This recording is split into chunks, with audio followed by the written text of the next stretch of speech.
Bom dia! Como vocês estão? Bem, que bom, porque hoje é um dia muito importante, como todos os dias são importantes.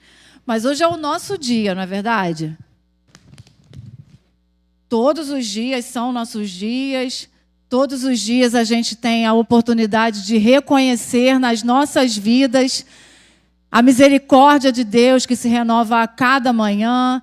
Todos os dias são novas oportunidades e hoje, sendo um dia especial, o nosso dia não é diferente. Eu estou aqui com um acessório novo para vocês, mas que eu já uso há um tempo. Mas agora, eu não sei se o grau aumentou, o que aconteceu, se é o cansaço, mas estou de óculos. Obrigada! Obrigada. Sempre uma mulher, né? Nos momentos mais oportunos. Se você não escutou, a Sônia falou, linda. Obrigada, Sônia. Só tem um problema. Óculos para perto. Se você usa, você sabe. A gente olha para cá perfeito, visão além do alcance. Olha para frente e vê tudo embaçado. Então, muito provavelmente, eu vou ficar tirando e colocando. Se você puder não se importar com isso, eu agradeço, porque eu confesso que me irrita pra caramba. Mas, coisas da vida, né, gente? E a gente chega a mais um Dia Internacional da Mulher. Parece que foi ontem que a gente estava aqui comentando sobre esse dia. Não sei se ano passado você estava aqui, não sei se você lembra sobre o que foi falado, mas ano passado a gente estava comentando sobre o propósito de Deus quando criou a mulher. E esse é um dia especial, um dia necessário, porque historicamente ele mostra a força e a coragem da mulher ao responder a um cenário injusto, um cenário opressor, naquele primeiro momento, quanto a salário, quanto a condições injustas de trabalho, onde a mulher não encontrava direitos, ela só encontrava deveres. E, ao longo do tempo, essa conquista, ela permanece. Alguns direitos foram conquistados, mas ainda falta muito, não é verdade? As mulheres bem sabem como falta. E a gente precisa ainda, a gente tem muito a conquistar quanto a espaço, a gente tem muito a conquistar quanto à nossa segurança. E os dias atuais é assombroso, é terrível a quantidade de notícias que vem chegando sobre estupros, sobre feminicídios. Você não tem a liberdade de dizer, não, eu não quero esse relacionamento, ou não, eu não concordo com o que você está falando, até a meu respeito, porque você pode morrer por dizer não. Esse é o cenário atual. Por isso, a gente ainda tem muito o que conquistar.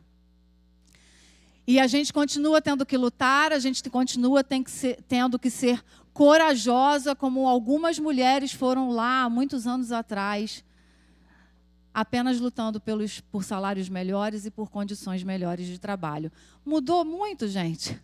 Mudou pouco, né? As lutas continuam num cenário diferente, mas para muitas mulheres ainda é necessário lutar por condições melhores de salário, condições melhores de trabalho.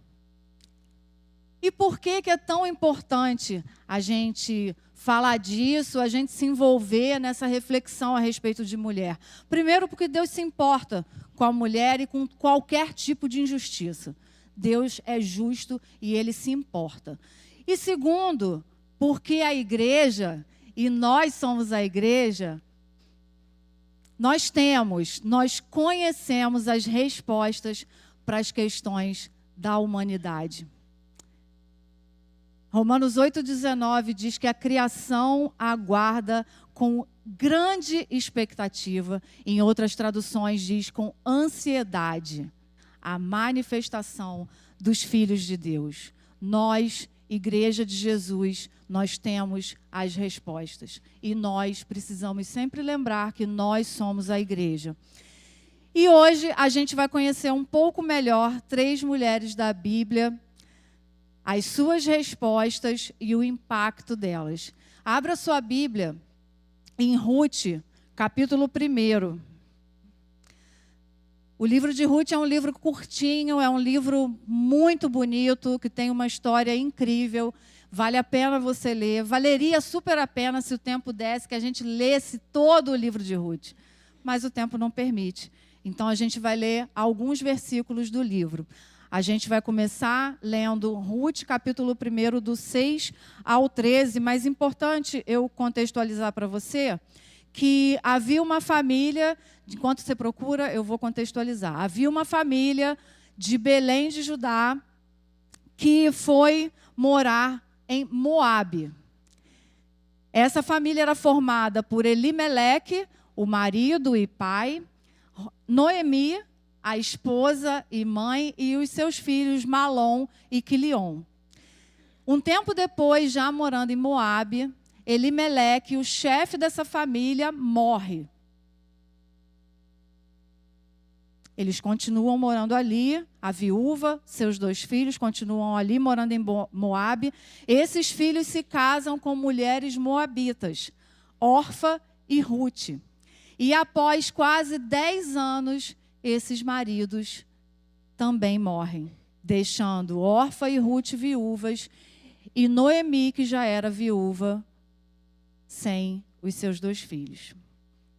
E aí agora a gente vai ler Ruth, capítulo 1, do verso 6 ao verso 13.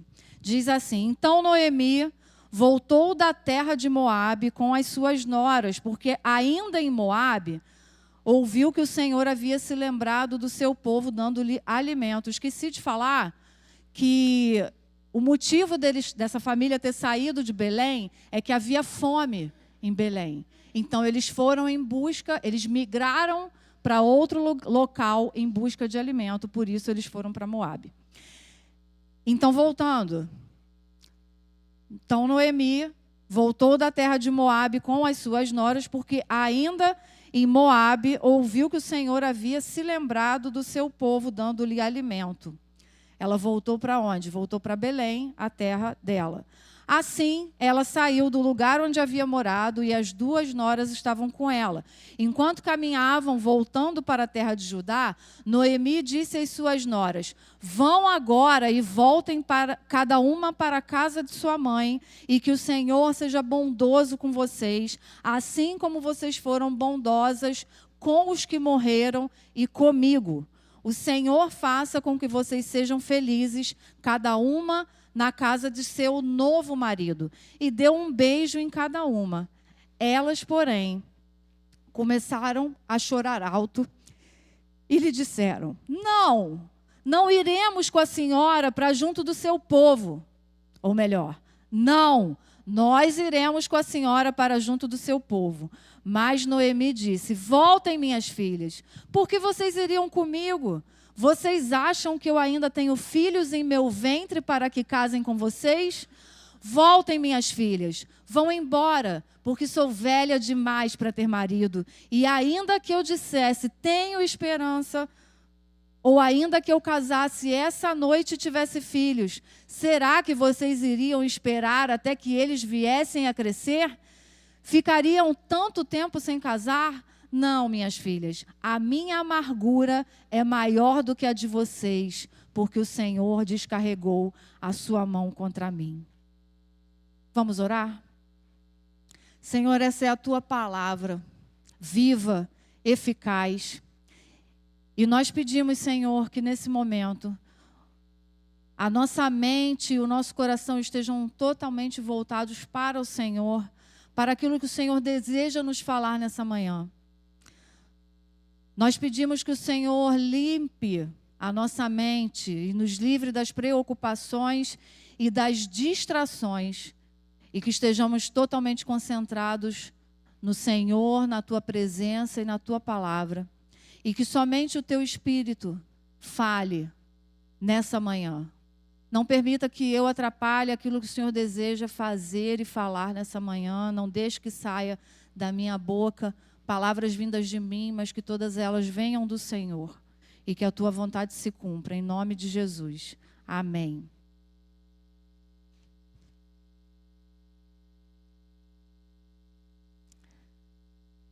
Eu fico olhando para a história de Noemi e fico pensando, cara, que mulher incrível devia ser Noemi. Olha a reação que as noras têm. As duas tiveram a mesma reação quando elas foram mandadas embora. Ela fala para as noras, vão embora, não dá para vocês irem comigo. E ela coloca lá os seus porquês. E as noras começam a chorar alto. Não era um choro contido, uma leve emoção, como a maioria de nós mulheres. Nós somos mais sensíveis. Algumas de nós choram fácil, outras mais fácil ainda. É uma característica nossa e não há problema nenhum nisso. A gente chora, a gente é emotiva. Geralmente, um choro mais contido, uma lágrima, uma coisa, e a gente logo se controla. Mas o texto diz que elas choraram alto. Geralmente, quando a gente chora alto, é um choro repleto de sentimento, de emoção, que a gente não tem controle. E as duas noras tiveram a mesma reação. O nome Noemi quer dizer agradável. E muito provavelmente Noemi era essa pessoa, uma pessoa agradável, uma pessoa boa de se conviver. E conhecendo um pouco da história, um pouco mais da história, tendo lido o livro todo, eu fico imaginando Noemi como uma discipuladora das suas noras. Irmãos, como é importante, como faz diferença na nossa trajetória a gente encontrar uma discipuladora, um discipulador. Alguém que tem um pouco mais de experiência que a gente, que conhece um pouco mais da palavra que a gente, alguém que é um pouco mais maduro do que a gente. Como faz diferença isso na nossa caminhada? É uma caminhada de aprendizado, de troca de experiências. Um vai aprendendo com o outro, porque em todo tempo a gente tem muito que aprender. É uma caminhada de troca, é vida na vida sendo aplicada. E como a gente cresce? É alguém de confiança para a gente confessar o nosso pecado, para a gente trocar, para a gente pedir oração. Como faz diferença, como a gente precisa aprender a valorizar o discipulado. Houve um momento da minha vida que a minha sogra me discipulou. E como foi rico, porque é uma mulher de Deus, uma mulher cheia do Espírito Santo, uma mulher com muita experiência no discipulado. Isso foi no período de noivado. Como foi precioso cada momento de encontro com ela para o discipulado.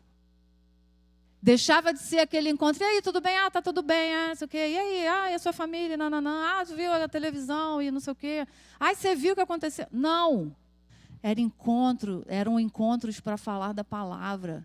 Eu trouxe um texto para compartilhar com você, algo que Deus falou comigo essa semana. Olha, uma experiência que eu vivi e vou compartilhar com você. Troca, oração. Como são ricos, como são preciosos esses momentos. E é algo que a gente devia ter como meta. Qual a sua meta do ano? Eu quero emagrecer, eu quero entrar para a faculdade dos meus sonhos, como o João conquistou. Qual a sua meta? Eu gostaria de ser discipulada. Eu gostaria de ser discipulado, caminhar com alguém que tem muito a me ensinar, muito a me fazer crescer. Ouso dizer que se a gente fosse discipulado, a gente não perderia tanto tempo com besteira. Coisas que não vão nos acrescentar em nada. O discipulado faz muita diferença. E o texto conta que Noemi, a mulher que já tinha perdido o marido, a mulher que tinha se tornado viúva, agora se torna a mãe que perdeu os 2 filhos. Um filho, a perda de um filho já seria trágico. Imagina perder os 2. Eu não consigo alcançar essa dor. Talvez você que é mãe consiga chegar um pouco perto do que é essa dor de perder um filho. Noemi perdeu os seus 2 filhos. E é assim na vida. As estações mudam. A gente não vai ficar sorrindo, gargalhando para sempre. As aflições vão chegar para todo mundo. Seja através de uma perda, ou de várias perdas, como foi com Noemi. Seja através de um desemprego, seja através de falência, de um diagnóstico, ou da forma que for. Vai chegar. A vida não é uma linha reta constante. Tem os seus altos e baixos. E quando esse dia chega, como que a gente responde? Quando chega uma notícia trágica, quando você olha, você não consegue ver luz no fim do túnel, você vê a tempestade chegando, ou ela já chegou, como você responde? Você consegue dizer como Jó, o Senhor me deu, o Senhor levou, bendito seja o nome do Senhor? Ou você se entrega à desesperança? Noemi, muito provavelmente naquele momento, olhou as circunstâncias e se sentiu solitária, completamente sozinha, desamparada, desprotegida, sem o seu marido, sem os seus filhos. Muito provavelmente, várias de nós, ou todas nós, em algum momento já nos sentimos solitárias, completamente sozinhas, ainda que acompanhadas. Desprotegidas. Muitas de nós. É uma realidade de nós mulheres. Em algum momento da nossa vida, a gente vai se sentir incompreendida a esse ponto de encarar a solidão. E como que a gente responde, mulheres? Como nós temos respondido quando a solidão nos encontra? Noemi se viu, no verso 12, como velha demais. Quantas vezes isso já saiu da sua boca? Estou velha demais. Velha demais para usar essa roupa. Velha demais para começar no emprego novo. Velha demais para me reinventar. Velha demais para casar. Velha demais para cantar. Velha demais para atuar. Velha demais para fazer a vontade de Deus. Não, isso é para os jovens. A gente já vive um histórico de uma opressão a respeito de buscar uma juventude eterna. E a gente tem que ter muito cuidado, mulher, para que isso não entre na sua mente. E homens e mulheres, igreja, a gente tem que ter muito cuidado para que isso não entre aqui. Porque esse não é um conceito do Senhor. O Salmo 92 diz que na velhice darão fruto. A gente pode envelhecer bem. A velhice que a gente quer ter começa na juventude que a gente escolhe viver. É claro, pode chegar doença, pode chegar um monte de coisa. Pode chegar, a gente não tem como ter o controle. Mas naquilo que nos cabe, vamos fazer a nossa parte? E para o Senhor, nenhum de nós está velho demais. Olha a história da Bíblia. A história dos personagens. Quanto tempo vários deles caminharam e o seu ministério começou tanto tempo depois? Não é tarde para você sonhar, para você viver os seus sonhos, para você atuar ministerialmente. Não é tarde. tenha você, mulher, homem, a idade que tiver. Noemi, além de se ver como velha demais, no verso 12, ela se viu como amargurada.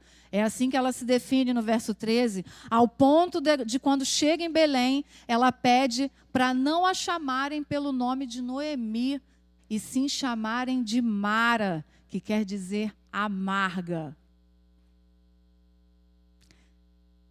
E no verso 21, ela também se descreve como vazia. Ela fala, eu saí daqui plena e eu volto vazia. Quando a gente se vê dessa forma, a gente dá lugar à desesperança. Tem um filme chamado A Cabana. Eu gosto muito desse filme. Tem um personagem nesse filme que representa Deus, e uma de suas falas, ele diz para um dos personagens: quando tudo que você vê é a sua dor, você não me vê. E é uma realidade. Quando tudo que a gente olha é a nossa dor, a gente deixa de perceber o que Deus está fazendo. Foi assim com Noemi. Embora nas suas falas ela se refere a Deus como Senhor, como Todo-Poderoso, o que demonstra que ela continuava reconhecendo a soberania de Deus, ela responde às fatalidades e às circunstâncias com desesperança. E eu não estou invalidando a dor de Noemi. Uma viúva que perde os seus 2 filhos. Mas Noemi responde com desesperança. E as noras, como nós lemos, elas também respondem. E o verso 14 diz: então, de novo, choraram em alta voz, e Orfa, com um beijo, se despediu da sua sogra, porém Ruth se apegou a ela. Orfa, com um beijo, se despediu da sua sogra. Orfa aceitou o que Noemi disse. E ela, que já estava no caminho para Belém, volta para sua terra. Ela volta para Moabe. Não apenas para a segurança da sua casa, para a casa de sua mãe, como Noemi falou para ela fazer, mas ela volta para os seus deuses. Importante a gente dizer que os moabitas descendiam de Ló. Lembra domingo passado que o pastor falou que Abraão saiu da sua terra, da sua parentela, mas um parente acabou indo com ele? E era Ló, o sobrinho dele. Lembra? O pastor falou isso domingo passado. É esse Ló. Os moabitas descendem de Ló. Só que descendem de uma relação incestuosa entre Ló e uma das suas filhas. Os moabitas eram politeístas, ou seja, eles tinham vários deuses, sendo Quenos o principal deus, a quem, em algumas ocasiões, eles faziam sacrifícios humanos. Orfa, certamente, recebeu, ao longo desses quase 10 anos, testemunho de Noemi, testemunho a respeito do Deus de Israel. Assim como Ruth. Mas a decisão que Orfa toma, a escolha que ela faz, a resposta que ela dá diante da fatalidade que lhe acontece, é voltar para o seu lugar de segurança, voltar para os seus deuses. Sabe, nem toda semente vai encontrar solo fértil. Muitos vão caminhar, muitas vão caminhar, vão aparentar ser, vão se parecer com ovelhas, mas quando o caminho estreitar, quando a tempestade chegar, quando a fatalidade chegar, não vão permanecer. Porque não tem raiz. Porque o coração está cheio de ídolos. Por isso é tão importante que a gente caminhe se examinando. Porque o nosso coração é enganoso. A palavra nos faz esse alerta e a gente precisa olhar para dentro de nós. O que vai no meu coração? O que está no teu coração nessa manhã? A gente precisa se vigiar para que a gente não responda escolhendo voltar para os nossos ídolos do passado. Ídolos que talvez a gente ache que já estamos libertos, mas a gente deixou de sondar o coração e a gente não estava tão liberto assim quanto a gente achou que estava. Eles continuam nos dominando. Essa foi a resposta de Orfa. Mas o texto fala, o verso que eu acabei de ler, Ruth, porém, se apegou a ela. E aí o verso 16 diz, na verdade antes, o verso 15, a própria Noemi diz para Ruth, olha, veja, a sua cunhada voltou para o seu povo e para os seus deuses. Vá você também com ela. Noemi já tinha deixado claro, eu não quero que você vá comigo. Não bastando, ela estava olhando tanto para a sua dor, que ela falou, Ruth, volta para os teus deuses, minha filha. É isso que ela está dizendo. Sua cunhada voltou para os seus deuses. Vai com ela. Volta. Não quero que você vá comigo. E aí, verso 16. Ruth, porém, respondeu, não insista para que eu a deixe, nem me obrigue a não segui-la, porque aonde quer que a senhora for, irei eu, e aonde quer que pousar, ali pousarei eu. O seu povo é o meu povo, e o seu Deus é o meu Deus. Onde quer que você morrer, morrerei eu, e aí serei sepultada. Que o Senhor me castigue se outra coisa que não seja a morte me separar de você. Gente, que declaração de amor, de lealdade, de fidelidade. Você consegue imaginar alguém olhando para você e falando, o teu Deus é o meu Deus. E onde quer que você for, eu vou te seguir. Porque a tua vida me inspira.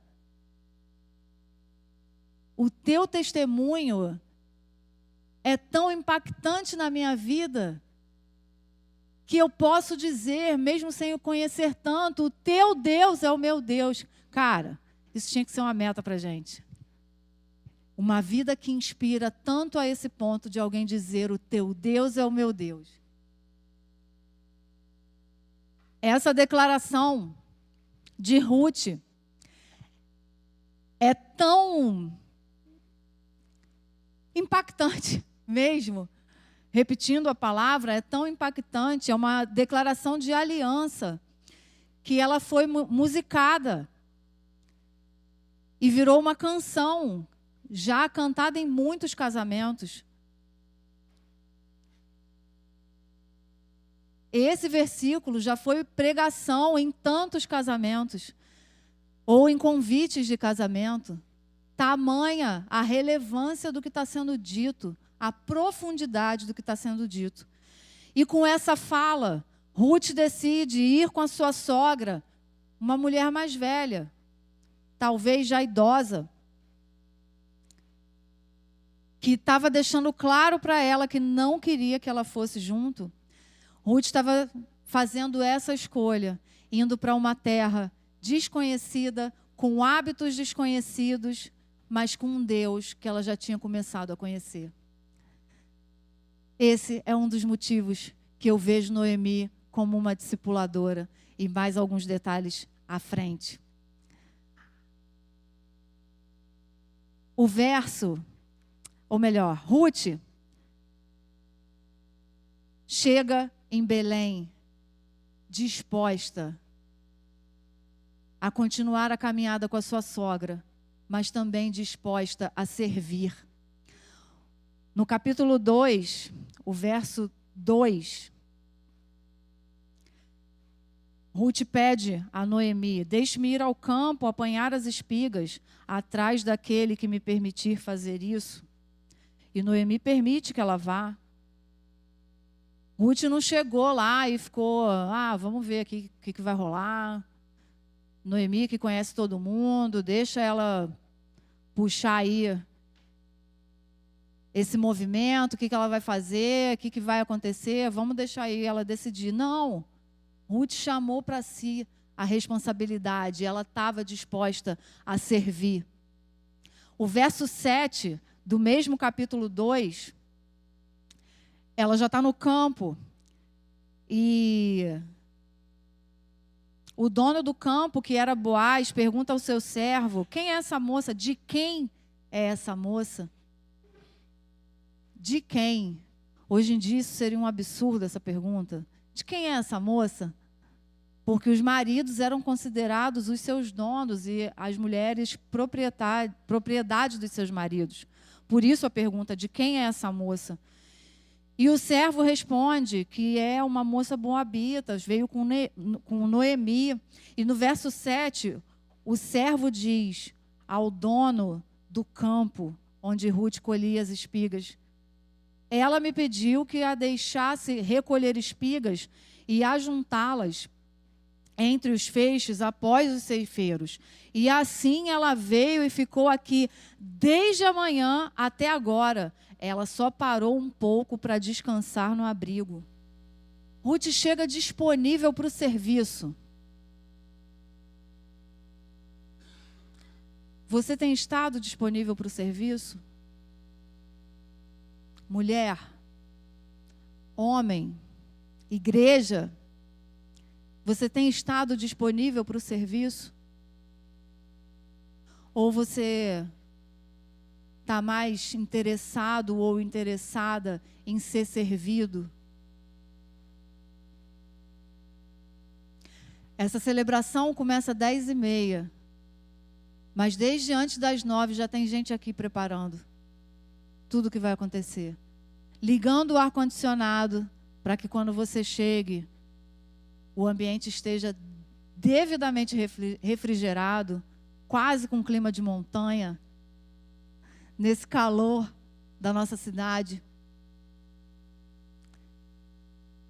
Tem gente na cozinha fazendo um cafezinho para que você seja bem recebido. Às vezes você pode ter acordado atrasado e não vai dar tempo de tomar o café, mas você confia porque você sabe que aqui vai ter café.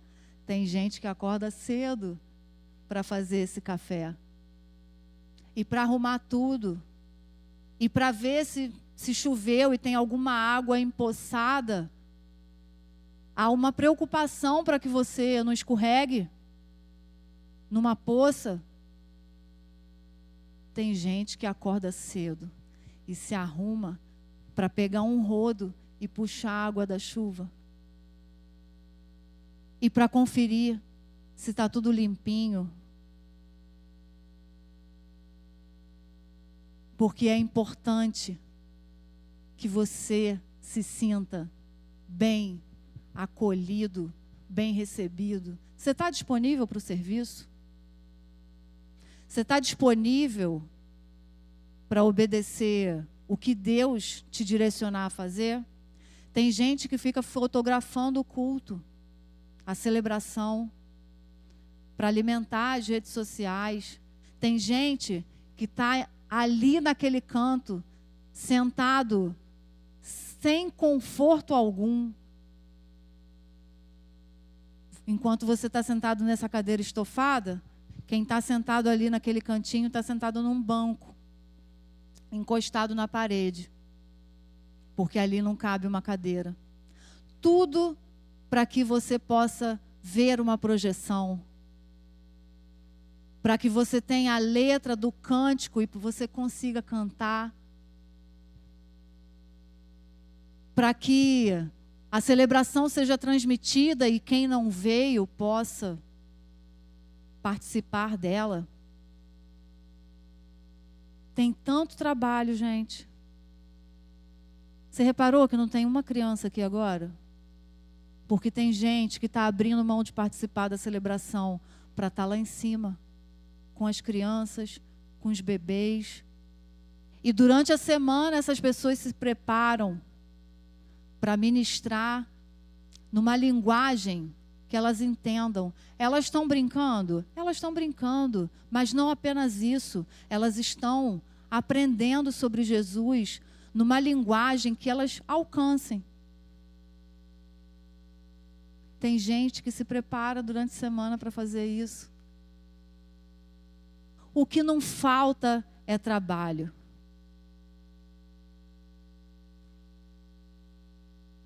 O que não falta é trabalho também fora daqui.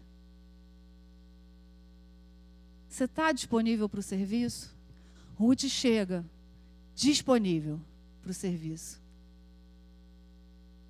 Sem preguiça. O texto é claro. Ela chega, ela toma a frente para servir a sua sogra também. E ela vai sem desprendimento, sem se prender a nada, ou melhor. Ela vai. Eu vou colher espiga. O que cair era o costume da época. O que caía do que vinha sendo colhido, as pessoas que faziam aquela colheita não abaixavam para pegar, porque aquilo que ficava no chão era para as viúvas e para os necessitados.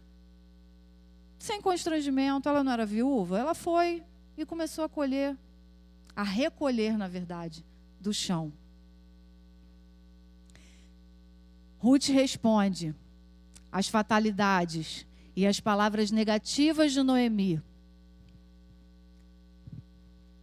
com amor, com lealdade, com fidelidade e com serviço. E a partir daí começa a se revelar a resposta que sempre esteve presente, mas o foco na dor impediu que Noemi percebesse. O verso 3 de Ruth, capítulo 2, diz: ela se foi, ela, Ruth, chegou ao campo, apanhava espigas atrás dos ceifeiros.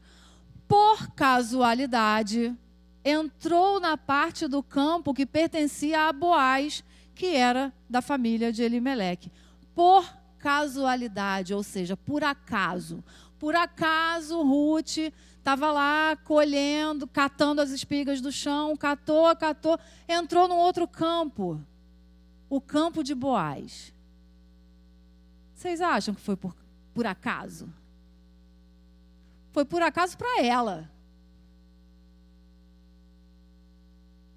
Deus não trabalha com acasos. Deus tem o controle de tudo.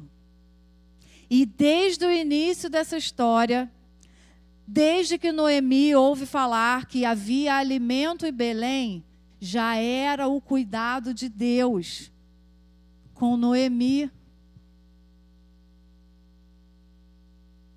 Noemi nunca esteve sozinha, gente.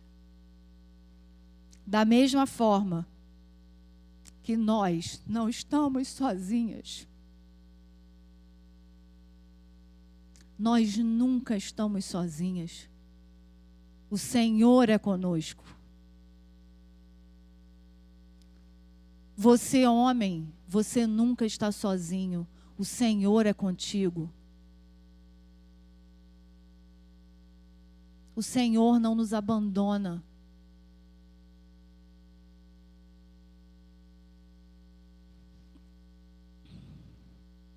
É verdade, Noemi não tinha mais o seu marido, não tinha mais os seus filhos. Mas ela tinha o Senhor.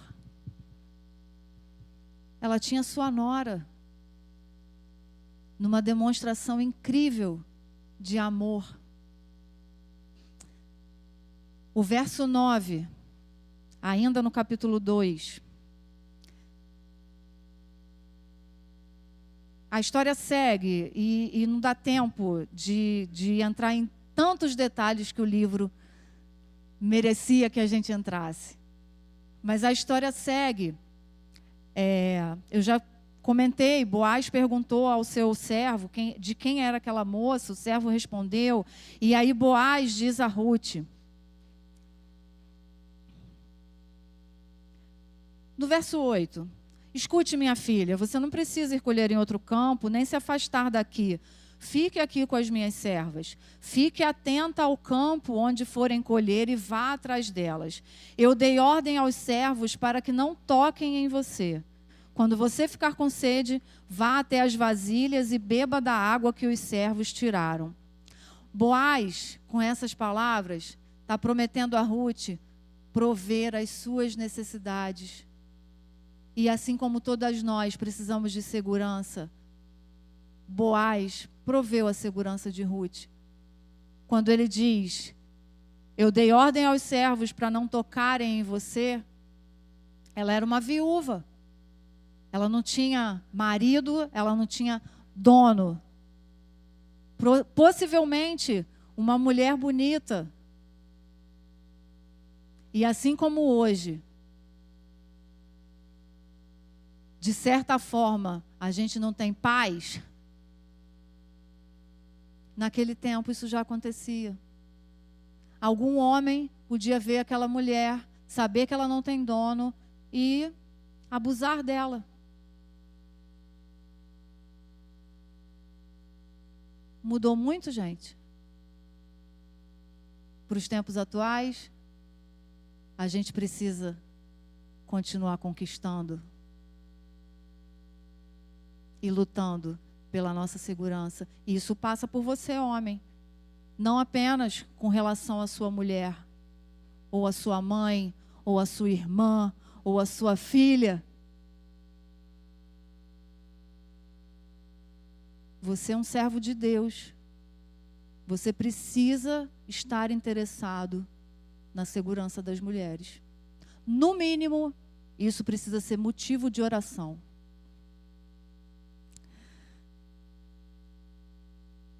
E aí Ruth fica ali, recolhendo aquelas espigas, com a permissão de Boaz, o dono do campo. E o dia passa, quando Ruth encontra Noemi, ela chega, porque Boaz foi muito generoso com ela chega com muito alimento. E ela revela, elas têm um diálogo, e ela revela para... Noemi pergunta, mas em campo de quem que você trabalhou? E ela fala que foi no campo de Boaz. E Noemi, no verso 20, ainda no capítulo 2, Noemi diz a ela, que ele, Boaz, seja abençoado pelo Senhor Deus, que não deixou de ser bondoso nem para com os vivos, nem para com os mortos. Noemi começa a reconhecer a bondade de Deus, que sempre esteve presente na dor, na aflição, quando ela não via solução.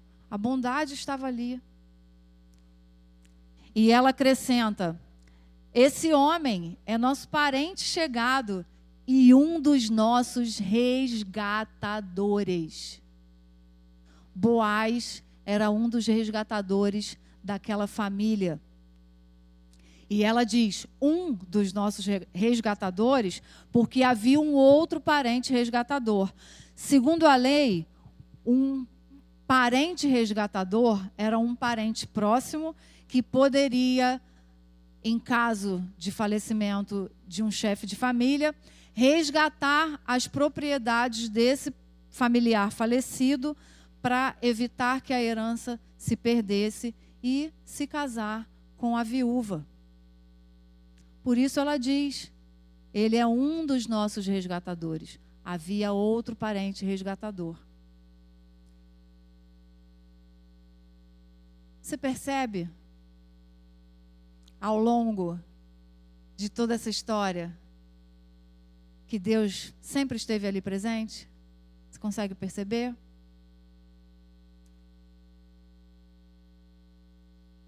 E Boaz, como parente resgatador, fez isso.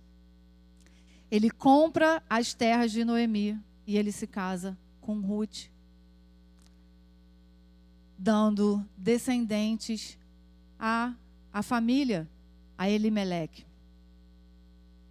E dessa união nasce Obed, desse casamento de Ruth e Boaz, nasce Obed, que veio a ser avô do rei Davi. E assim Ruth e Boaz entraram na genealogia de Jesus, entraram na linhagem de Jesus. O capítulo de Mateus, o capítulo 1, quando descreve a genealogia de Jesus, no verso 5, você pode conferir depois, fala: Boaz gerou Obed, cuja mãe foi Ruth. Ruth responde às fatalidades da vida com amor, com lealdade, com fidelidade e serviço. De uma moabita, criada, cercada de ídolos, para a linhagem de Jesus, para fazer parte da genealogia de Jesus. Queridos, é isso que Jesus fez conosco. Jesus pagou um preço para nos resgatar do pecado. Jesus pagou um preço para resgatar você. Deus entregou o que Ele tinha de melhor, o seu único filho. Você conhece o texto? Porque Deus amou o mundo, amou tanto o mundo, que deu o seu Filho unigênito, para que todo aquele que nele crê não pereça, mas tenha a vida eterna. Ele fez isso por amor. Foi por amor a você que Deus entregou o seu Filho. Foi por amor a você que Jesus se entregou na cruz. Foi por amor que Ele morreu, que Ele sofreu naquela cruz e morreu. E ressuscitou para nos dar a vida eterna, para nos reconciliar com Deus. Por amor. Jesus é o nosso resgatador. Jesus é o nosso resgatador. Aleluia. Glória a Deus. Jesus é o nosso resgatador. E assim como Deus usou Boaz para ser o resgatador de Ruth, Deus quer usar a gente para resgatar muitos.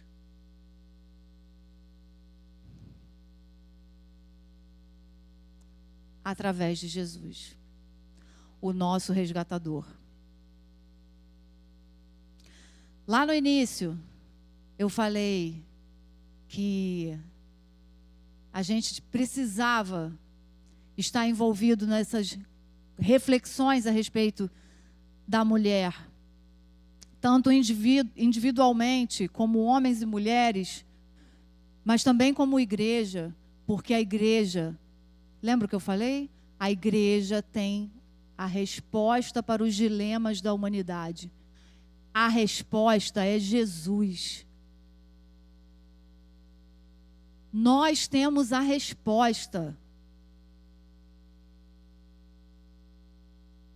Hoje é um dia de celebração e possivelmente muitas mulheres estão sem esperança, porque a amiga foi assassinada, porque pega as notícias e num bairro tão perto do seu ocorreu um estupro coletivo.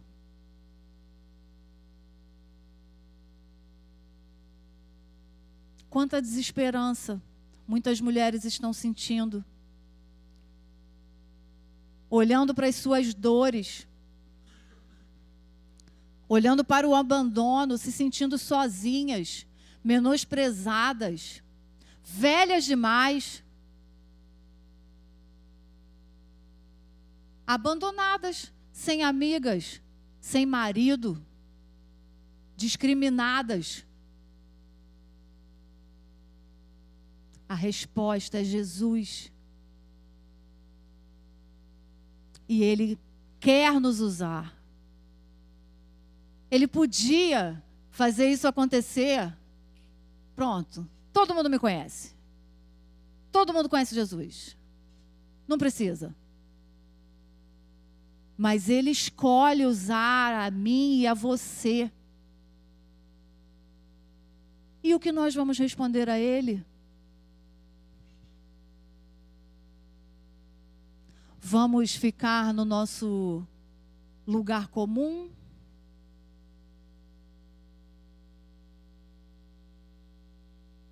Ou vamos falar de Jesus, apresentar o nosso melhor amigo a todo aquele que precisa conhecê-lo?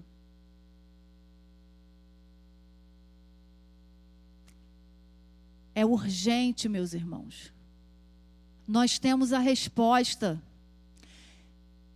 E como igreja,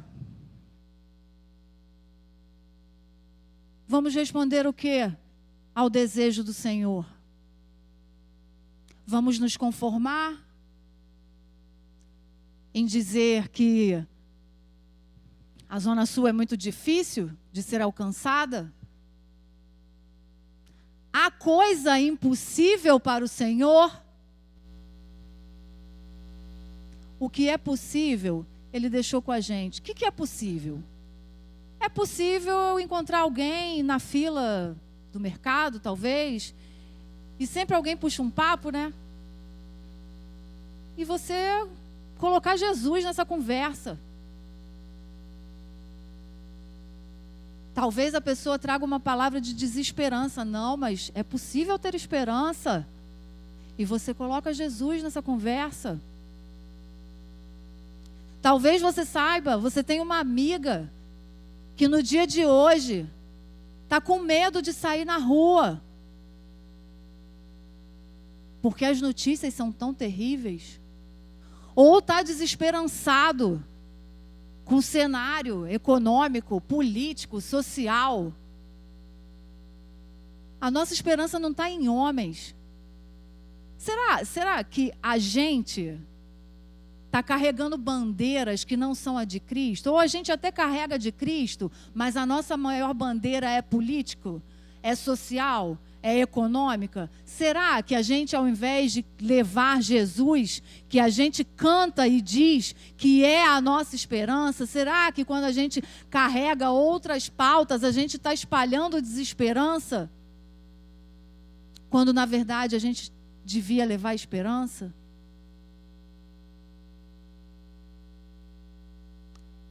A resposta é Jesus. Ele me alcançou. Ele te alcançou. Olha para a sua vida. Quem você era? Pecador. Miserável. Continuamos pecadores. Todos somos pecadores. Mas agora conhecendo Jesus, resgatados das trevas para a sua maravilhosa luz. O Senhor conta com a gente, igreja. Qual a nossa resposta?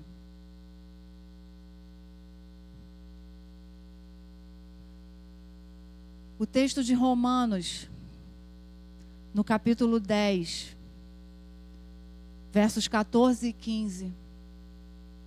Como, porém, invocarão aquele que não creram?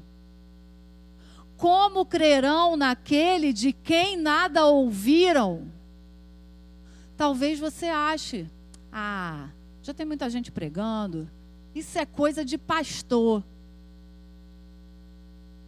Isso é coisa de pastor. Ele foi para o seminário, ele dá o jeito dele. Isso é coisa de quem entrega a vida para Jesus.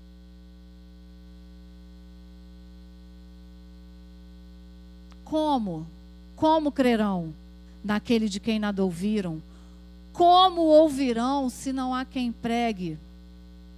Como pregarão se não forem enviados? Como está escrito, quão formosos são os pés dos que anunciam coisas boas. Não estou falando para você largar, abandonar tudo da sua vida e ir para a África. Não é sobre isso. Mas se quiser, que Deus te abençoe. Eu estou falando do seu vizinho. Não adianta querer ir para a África e não pregar para o vizinho. O vizinho nem sabe que você é crente. Estou falando de fazer a diferença, como Ruth fez na vida de Noemi.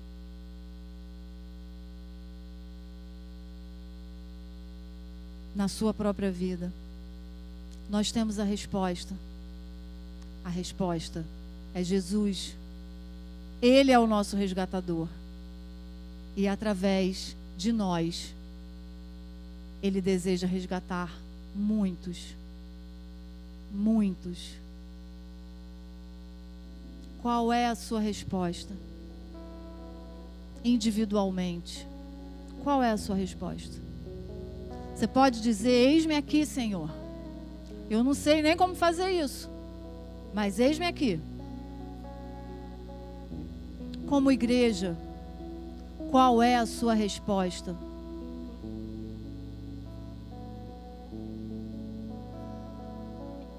Você consegue responder como Ruth? Com amor, com lealdade, com obediência, com serviço? Feche os seus olhos.